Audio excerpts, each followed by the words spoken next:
Alors que de nombreux manifestants à travers les États-Unis continuent d'appeler à la fin de la brutalité policière et de l'injustice raciale, plusieurs institutions et entreprises américaines acceptent les liens, parfois cachés, qu'elles avaient avec le passé raciste du pays. Dans tout le Sud, des monuments et des drapeaux célébrant la Confédération sont en train d'être enlevés. Des entreprises comme Mars et Quaker Oats sont prévues de changer ou de retirer des personnages de marques racistes comme Oncle Ben's et Aunt Jemima.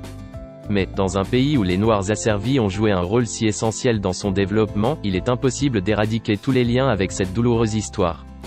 L'esclavage a tout marqué, du Capitole américain à l'alcool que les Américains consomment. Voici le nom de 7 institutions ou entreprises dont beaucoup de gens ne savent peut-être pas qu'elles sont liées à l'esclavage. Bien que Jack Daniel n'ait jamais possédé d'esclave, c'est grâce à un esclave nommé Nathan Nearest Green que sa compagnie connaîtra le succès. En fait, Green appartenait à un ministre luthérien qui possédait une distillerie. Jack Daniel rachètera le business au ministre et nommera Green comme son premier distillateur en chef. C'est en 2016 que le New York Times fera la lumière sur l'histoire de Green. Depuis, une nouvelle marque de whisky honorant Green a vu le jour. Il s'agit de Uncle Nearest, une entreprise entièrement dirigée par des minorités, selon son site web de la compagnie. Pour sa part, Jack Daniels a reconnu la relation spéciale qu'il a liée avec Nearest Green. Elle a même expliqué que plusieurs des enfants et petits-enfants de Green ont finalement travaillé pour la compagnie. Et en 2018, l'entreprise a installé une exposition pour rendre hommage à Nearest Green dans son centre d'accueil.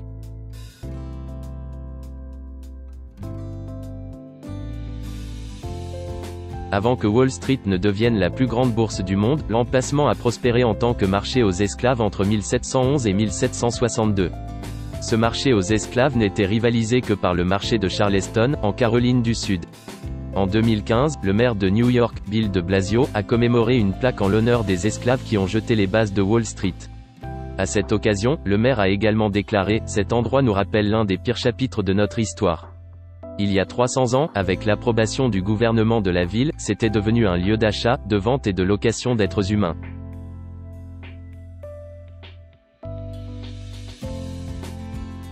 Des esclaves ont construit la Maison Blanche. Selon l'association historique de la Maison Blanche, la construction de la Maison Blanche d'origine a commencé en 1792. Les fonctionnaires prévoyaient d'importer des travailleurs européens pour aider à construire la structure, mais le recrutement ne s'est pas déroulé comme prévu et ils se sont donc tournés vers la population noire, ceux qui étaient libres et ceux qui étaient réduits en esclavage. Le bâtiment du Capitole américain a également été construit avec le travail d'esclaves. La construction du bâtiment a commencé en 1793. Comme à la Maison Blanche, les fonctionnaires ont eu du mal à trouver une main-d'œuvre qualifiée et se sont donc tournés vers des esclaves, souvent loués à des propriétaires. En 2012, le Congrès a dévoilé une plaque en l'honneur des esclaves qui ont construit le Capitole. Le célèbre professeur d'histoire spécialisé dans l'esclavage, Adam Rothman, a déclaré « Donc, quand vous voyez que le travail des esclaves a été utilisé au Capitole et à la Maison Blanche, il ne s'agit pas seulement des relations personnelles entre les fondateurs et de l'esclavage, il s'agit d'une question nationale et institutionnelle que le gouvernement lui-même était impliqué dans l'esclavage. »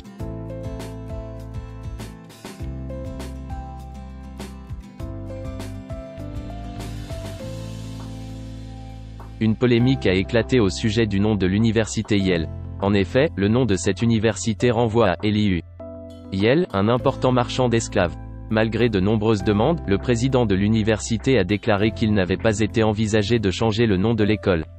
Toutefois, Yale a lancé le portail Yale Slavery and Abolition pour aider les chercheurs et les étudiants à trouver des sources primaires liées à l'esclavage, à l'abolition et à la résistance.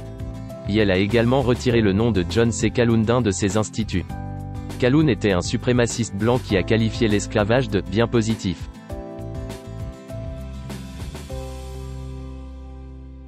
De nombreuses autres universités américaines ont également des liens avec l'esclavage. Ainsi, Harvard et Princeton avaient des présidents qui possédaient des esclaves. Dans les universités publiques comme l'Université de Caroline du Nord à Chapel Hill et l'Université de Virginie, les esclaves travaillaient sur le campus ou aidaient à construire des pavillons. Certaines écoles, comme l'université de Georgetown, ont vendu des esclaves pour rembourser leurs dettes et faire fonctionner l'école.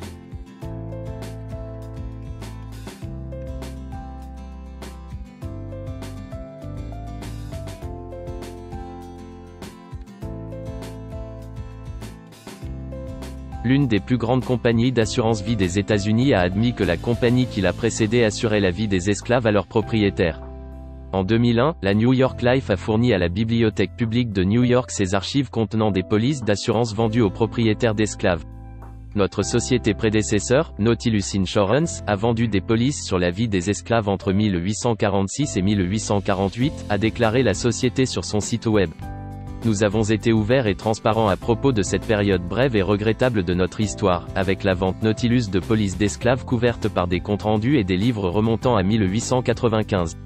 Nautilus a assuré plus de 500 personnes, identifiées comme des esclaves ou d'après les registres qui ont probablement été réduits en esclavage, et a payé les réclamations de 15 de ceux qui sont décédés, selon New York Life.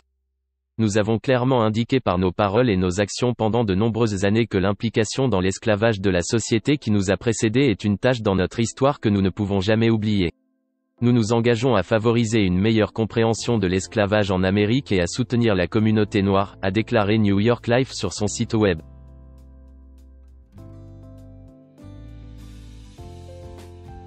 CSX Transport possède un chemin de fer construit par des esclaves.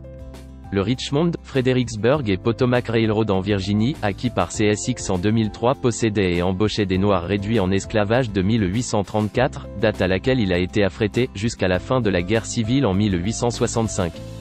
La société partage les profonds remords de la nation pour l'institution honteuse de l'esclavage et de la discrimination raciale qui a eu lieu dans le pays, a déclaré une porte-parole de CSX. Merci d'avoir visualisé cette vidéo. Et, n'oubliez pas, si les hommes mentent, les faits, eux, ne mentent pas.